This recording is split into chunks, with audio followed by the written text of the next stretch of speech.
एक युवा शिष्य अपने गुरु के साथ पहाड़ों में साधना कर रहा था, लेकिन मन के उमड़ते घुमड़ते विचारों ने उसे कभी शांति का अनुभव नहीं होने दिया। हर रोज ध्यान करते समय उसके मन में विचारों का बवंडर उठता और वह बेचैन हो जाता। आखिरकार एक दिन परेशान होकर वह गुरु के पास गया और बोला, हे गुरुदेव, मैं अपने मन को शांत नहीं कर पा रहा हूँ। जितना भी ध्यान करने की कोशिश करता हूँ उतने ही विचार मेरे मन में उमड़ते रहते हैं। कृपया मुझे मार्ग दिखाइए। उसकी आवाज में एक गहरी तड़प थी। गुरु ने मुस्कुराते हुए कहा, यह प्रश्न तो हर साधक के मन में आता है। अगर तुम सच में शांति पाना चाहते हो तो तुम्हें कुछ अनुभव करने होंगे। आओ, आज मैं तुम्हें एक स्थान पर ले चलता हूँ। गुरु उसे जंगल के एक कोने में स्थित एक पुरानी झील के पास ले गए। झील का पानी बिल्कुल शांत और पारदर्शी था, जिसमें आसमान का प्रतिबिंब साफ दिख रहा था। गुरु ने कहा, एक पत्थर उठाओ और झील के बीचों बीच फेंक दो। शिष्य ने झील में एक बड़ा पत्थर फेंक दिया। पानी में हलचल मच गई, लहरें उठने लगी और झील का साफ पानी धुंधला हो गया। गुरु ने पूछा, अब क्या तुम झील के तल को देख पा रहे हो? शिष्य ने सिर हिलाया, नहीं गुरुदेव, पानी अब बहुत अशांत है। गुरु ने कहा, यही तुम्हारे मन की दशा है।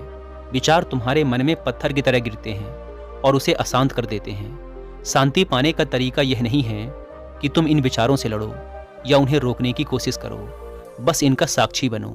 समय के साथ जैसे यह झील शांत हो जाएगी, वैसे ही तुम्हारा मन भी होगा। शिष्य ने झील को ध्यान से देखा। जैसे जैसे समय बीता, पानी की लहरें धीरे धीरे शांत होने लगी और फिर से झील के तल में पड़े पत्थर और मिट्टी साफ दिखाई देने लगे। गुरु ने कहा, अब देखो, बिना किसी प्रयास के झील फिर से शांत हो गई। इसी तरह जब तुम विचारों के साथ बहने से इनकार करोगे और उन्हें केवल देखोगे तो तुम्हारा मन भी शांत हो जाएगा। शिष्य ने इस उपदेश को आत्मसात किया, लेकिन मन की हलचल शांत करना इतना आसान नहीं था। वापस आश्रम लौटने के बाद उसने ध्यान में बैठकर गुरु की बातों को ध्यान में रखते हुए अभ्यास करना शुरू किया। हर सुबह शिष्य ध्यान करता, लेकिन पहले की तरह विचार उसके मन में आकर उसे भटका देते। वह अक्सर सोचता, मैं इन विचारों को रोक क्यों नहीं पा रहा? क्या मैं सही साधना कर रहा हूँ? लेकिन फिर उसे गुरु की बात याद आई, विचारों से लड़ाई नहीं करनी है, उन्हें देखना है। शिष्य ने धीरे धीरे अपनी साधना का तरीका बदल दिया। अब वह विचारों को रोकने के बजाय उन्हें आने जाने देता, बस उनका साक्षी बनता। उसने देखा कि जितना वह विचारों से दूर रहकर उन्हें देखता था, वे उतने ही कमजोर हो जाते थे। एक दिन ध्यान करते हुए उसने महसूस किया कि विचार आने के बावजूद वह उनसे प्रभावित नहीं हो रहा था। वे बस बादलों की तरह आकर चले जा रहे थे और उसके भीतर का आकाश स्थिर और शांत था। गुरु ने उसे एक और तकनीक सिखाई। जब भी कोई विचार आए, उसे पकड़ने की बजाय अपने श्वास पर ध्यान केंद्रित करो। श्वास जीवन का आधार है, यह तुम्हें वर्तमान में लेकर आता है। विचारों को पहचानो, लेकिन उनसे जुड़ो नहीं।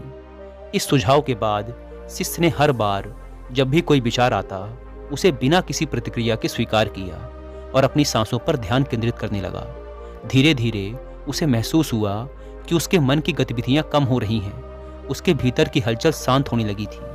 अब शिष्य ने अपने मन के स्वभाव को और गहराई से समझना शुरू किया। उसे अनुभव हुआ कि विचारों का आना स्वाभाविक है, लेकिन जब तक हम उनसे चिपकते नहीं, वे खुद ही चले जाते हैं। विचारों को पकड़ने की प्रक्रिया ही हमारे मन को अशांत करती है। जब विचारों को केवल देखा जाता है तो वे निरर्थक हो जाते हैं और मन अपने स्वाभाविक शांति की ओर लौट जाता है। शिष्य की साधना धीरे धीरे गहरी होती चली गई। अब वह ध्यान के दौरान अधिक समय तक शांत रह सकता था और जब विचार आते भी थे तो वे उसे विचलित नहीं कर पाते थे। एक दिन गुरु ने उससे पूछा, अब तुम्हें कैसा अनुभव हो रहा है? शिष्य ने कहा, हे गुरुदेव, मैं पहले से बहुत शांत हूँ, लेकिन अब भी कभी कभी विचार आते हैं। गुरु ने कहा, यह अच्छा संकेत है। विचार आना बुरा नहीं है, विचारों से जुड़ना बुरा है। अब तुम उस बिंदु पर हो जहाँ तुम विचारों को देख सकते हो और उन्हें जाने दे सकते हो। यही साक्षी भाव है। गुरु ने आगे समझाया, जब तुम्हारा मन शांत होता है तो यह दर्पण की तरह साफ हो जाता है। इस स्थिति में तुम अपने असली स्वभाव को देख सकते हो। शांति कोई बाहरी चीज नहीं है, यह तुम्हारे भीतर ही है, जैसे झील के नीचे की सतह हमेशा मौजूद होती है। शिष्य अब समझ चुका था कि शांति पाने के लिए बाहर की दुनिया को नियंत्रित करने की जरूरत नहीं है। असली शांति भीतर की यात्रा में है। उसने कई महीने ध्यान की गहरी साधना की और फिर एक दिन ऐसा आया जब उसने पूर्ण शांति का अनुभव किया। उस दिन जब शिष्य ध्यान में बैठा, उसके मन में विचार तो आए, पर वह उनसे बिल्कुल भी विचलित नहीं हुआ। ऐसा लग रहा था जैसे विचार पारदर्शी हो गए हों। वे आकर चले जाते थे और उनके पीछे केवल शून्यता और शांति रह जाती थी। उसने अनुभव किया कि शांति कोई लक्ष्य नहीं, बल्कि उसकी स्वाभाविक अवस्था है। इस अनुभव के बाद शिष्य के भीतर की अशांति हमेशा के लिए समाप्त हो गई थी। शिष्य ने गुरु के पास जाकर कहा, गुरुदेव, अब मैं समझ गया हूँ कि असली शांति कहाँ है। मैंने बहुत प्रयास किया, लेकिन अंत में मुझे महसूस हुआ कि शांति तो पहले से ही मेरे भीतर थी। मैंने उसे बाहर खोजने की कोशिश की, जबकि वह हमेशा मेरे साथ थी। गुरु ने मुस्कुराते हुए कहा, सही कहा तुमने, शांति हमारे स्वभाव में ही है। इसे खोजने की आवश्यकता नहीं है, बस इसे पहचानने की जरूरत है। तुमने इस सत्य को अनुभव कर लिया है, अब यह तुम्हारे जीवन का हिस्सा बन जाएगा। शिष्य ने गुरु को प्रणाम किया और अपने साधना पथ पर आगे बढ़ता गया। अब वह जीवन की हर स्थिति में, चाहे कितनी भी हलचल क्यों ना हो, अपनी आंतरिक शांति को बनाए रखता था। उसके मन का दर्पण अब पूरी तरह से साफ था और उसमें केवल शांति और स्थिरता का प्रतिबिंब था। यह कहानी इस बात को स्पष्ट करती है कि शांति बाहरी परिस्थितियों से नहीं आती, बल्कि यह एक आंतरिक अनुभव है। जब हम अपने विचारों को साक्षी भाव से देखते हैं और उनसे जुड़ते नहीं, तब हमारे भीतर की शांति स्वतः प्रकट हो जाती है। यही शांति जीवन की सच्ची समझ का आधार है और यही साधना का अंतिम उद्देश्य भी है।